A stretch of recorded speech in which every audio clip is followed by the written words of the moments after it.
महाराष्ट्र विधानसभा चुनाव से पहले एक बार फिर एनसीपी में चिन्ह को लेकर विवाद उठा है। राष्ट्रवादी कांग्रेस पार्टी के अध्यक्ष शरद पवार ने सुप्रीम कोर्ट का दरवाजा खटखटाया है।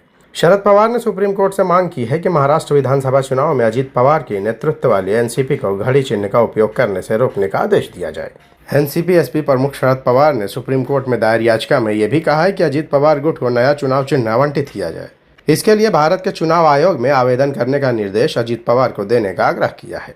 एनसीपी में दरार के बाद इस साल फरवरी में इलेक्शन कमीशन ऑफ इंडिया ने अजित पवार के नेतृत्व वाले गुट को उसके विधायी बहुमत के आधार पर आधिकारिक एनसीपी के रूप में मान्यता दी थी।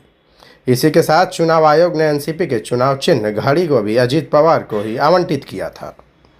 शरद पवार ने तर्क दिया है कि प्रतिद्वंदी अजित पवार गुट ने लोकसभा चुनाव में घड़ी चिन्ह के उपयोग किया। इसके चलते मतदाताओं में भ्रम पैदा हुआ है और इसका नतीजा ये हुआ है कि उनके गुट एनसीपी शरद पवार को नुकसान पहुंचा है। आवेदन में कहा है कि निर्वाचन क्षेत्रों में अपेक्षाकृत छोटे आकार के कारण इस तरह के भ्रम का विधानसभा चुनाव में अधिक प्रभाव पड़ेगा।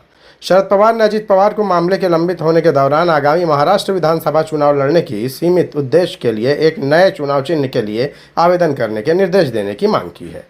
न्यायमूर्ति सूर्यकांत और न्यायमूर्ति उज्ज्वल भुइया की पीठ 15 अक्टूबर को इस मामले में फैसला सुनाएगी। Desk report, Bombay leaks.